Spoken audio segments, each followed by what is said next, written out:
Well, as the tariffs play out on the world stage, Americans are worried about when this all could hit our wallets. My next guest runs what's been called the Disneyland of supermarkets. As you can see, his stores are famous for the dancing displays and the characters that entertain the kids as you shop. But his customers could soon be singing the blues over rising prices. Stu Leonard Jr. is the president and CEO of Stu Leonard's with 8 stores across New York, New Jersey, and Connecticut. Stu, so good to see you, and I'm so glad you're coming on the show. I was reading a number of articles where you were talking about the concern of rising prices and how it's going to impact your company. I know you've even picked some products for us already that are already costing you and your customers more. Okay, give us the show and tell, Stu.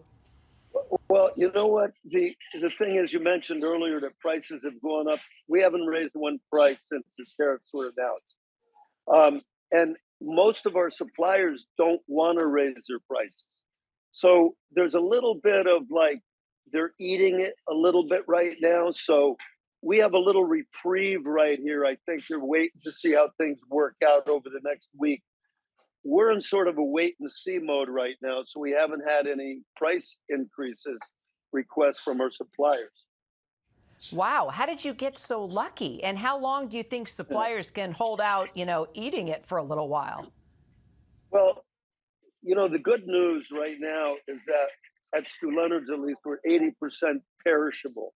Most of the perishable items from both Canada and Mexico are exempt right now.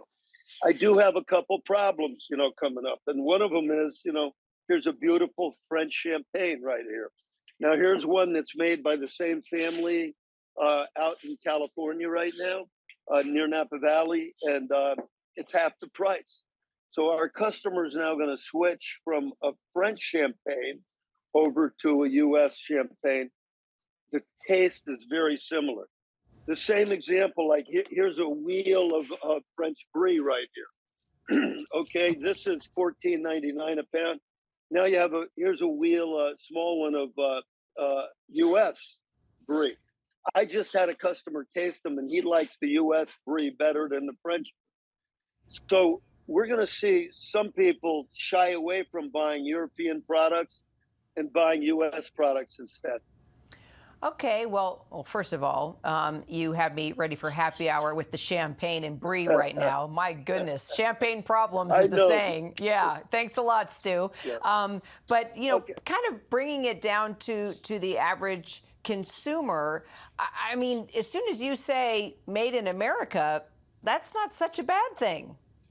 No, and actually being here in the Northeast like we are, it's just getting into growing season. So obviously, if there's any blueberries coming from outside the other countries that are tariffed, they're going to buy U.S. blueberries. New Jersey's a rock star for blueberries. So all of the local produce up here around the Northeast is starting to come online.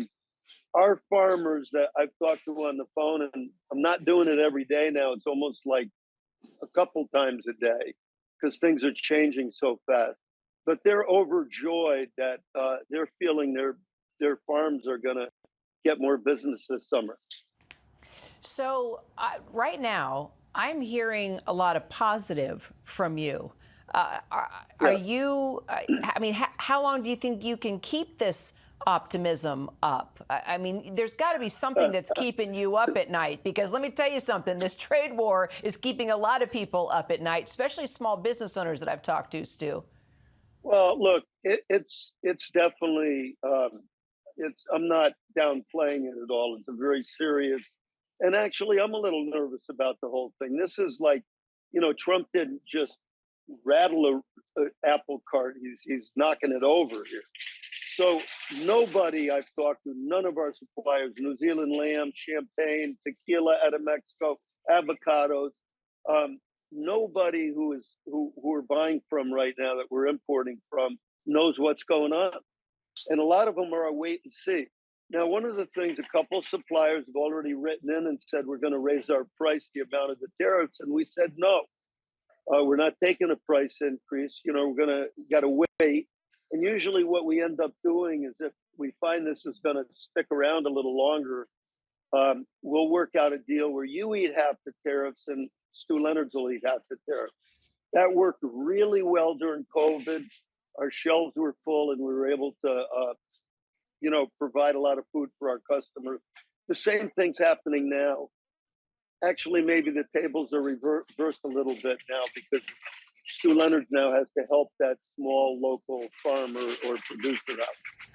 Right. No, and you want to keep supporting, the local folks that provide you your products. Well, clearly, business is still doing well because I can see all the customers behind you. And let's make that a final question. I mean, do you have customers coming up to you saying, "Okay, Stu, we're getting nervous. Should we stock up?" I mean, what are you telling your customers? Well, right now, our sales have been pretty good right now. I think maybe people might be looking at eating at home more than going out to a restaurant or whatever. But right now, the customers feel pretty good in the store. Look, if you mention the tariffs to them, everybody's really curious about, oh, what's that mean? What's going to happen? They feel prices are going to be raised 20, 30%. That's not going to happen. Okay, one thing in the food business is based on volume. You got to do a lot of volume. Hey, who's that just went by? Come on over here. Let me ask you, here's a customer. What do you think of the tariffs? I'm on CBS right now. What do you think? Short-term pain for long-term gain. That's how I look at it. Short-term pain, long-term gain. Okay. So that's sort of what you're hearing around the store right now. Got it. Well, it's by the way, we're ABC. You got to stop getting your networks mixed up. Yeah. Thanks, Stu. Thanks a lot, Stu. I'm gonna. You know what? Yeah, exactly. I'm not shopping. It's Stu Leonard. Yeah. Start drinking the champagne, pal. I'm gonna make sure I've got some customers coming in to switch your television sets. This is the best interview you've had thus far, my friend. You take your brie and you go enjoy your break. Stu Leonard Jr. It really is amazing, though. On a serious note, how you've been able to negotiate with suppliers and try and do what's best, for the customers right now. Hey, you did a good job interviewing me at Kroger's today, huh? I can't wait to come into your Whole Foods. It's going to be fabulous. Stu, great to see you. Thank you so much. Stu Leonards. Hey, nice seeing you. Thank you. All right. Okay.